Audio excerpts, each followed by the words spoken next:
All right, guys, welcome to our new series, which is based off of this book. I know you can't see it, but it is called "The Body Keeps the Score." It is a New York Times bestseller. It's really about how the brain, mind, and body are trying to heal from trauma. Now, this is written by a doctor, and it's actually fairly thick. We are not really recommending this book as to the average reader. Because it's super thick, and it actually is. It's got quite a lot of intense stories in there, like really intense.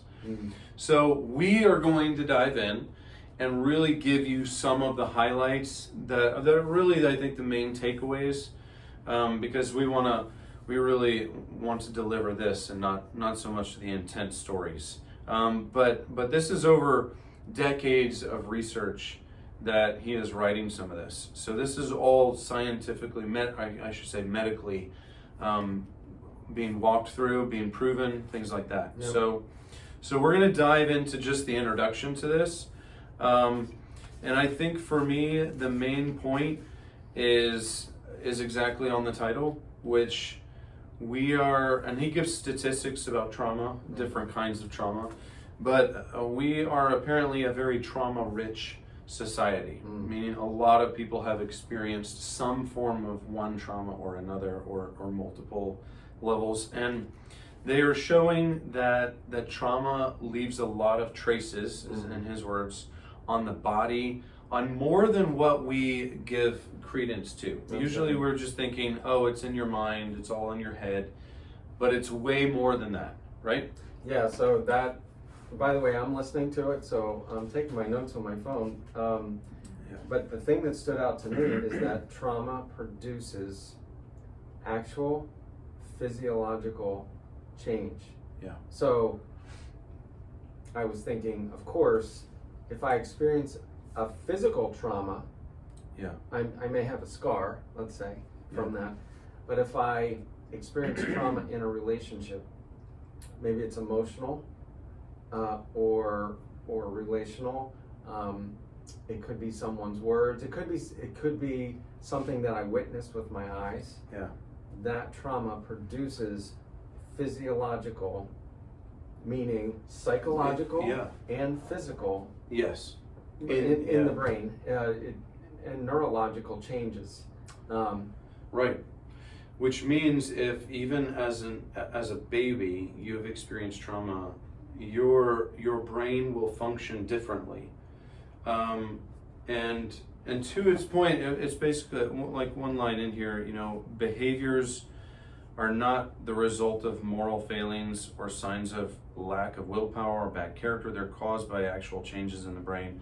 Now, to his point, obviously we have a responsibility over our lives, but I think the starting point isn't always, well, they were just bad people. Literally, trauma can create malfunctions in the brain that lead people down harmful, self-harming roads, right? Yep, and then he introduces us to 3 ways that he has treated people. Right. The first one he calls top down, and that's where I meet with another person and I talk to them about what I've experienced. And then the second way is, of course, taking medication and to shut down any alarm reactions that I may have from a trauma. And then the third way, which I'm just starting to read the book, so I don't know what he's going to say in this direction. The third way he calls bottom up, which is allowing our bodies to have experiences that contradict the rage and hurt that comes from trauma or to collapse that result. So I'm really interested to see. Yeah, we are definitely going to explore that in the later chapters, obviously, because he's only hinting at it right now, and of course we're all hungry to kind of know what that looks like. Because I think what we're getting, and those are really the main takeaways of the prologue, and that's just the prologue. But one thing he was saying is on a maybe logical level, we can stop thinking about trauma, or we can try and just say, I just need to move on. But he's saying that there is parts of your brain that is just not good at denial. And that's really survival mode of the brain, the living side, does not deny the fact that you've gone through trauma, even though you've worked hard at trying to forget something. And so what does that mean? That means, when we're doing practices, I think of like the inventory, Yep. not just the spiritual inventory, but the relationship, yeah. the personal one. Mm-hmm. Unfortunately, in some of his stories, he's saying, people would like to think that drugs and I mean like medical drugs, Mm-hmm. not like the illegal ones, or like sometimes the Band-Aid method will Mm-hmm. really help people move on. It in fact does not. Mm-hmm. And I think it's really, really key to acknowledge that living in reality is the starting point to moving towards healing. Yep. And he says that the body then is inviting us to take a look at the trauma that we may have experienced in our lives. Right. So it's definitely a journey that's filled with pain. Although with Jesus, it's redemptive pain. Mm. And there's definitely a sense of don't walk the journey alone. Yeah.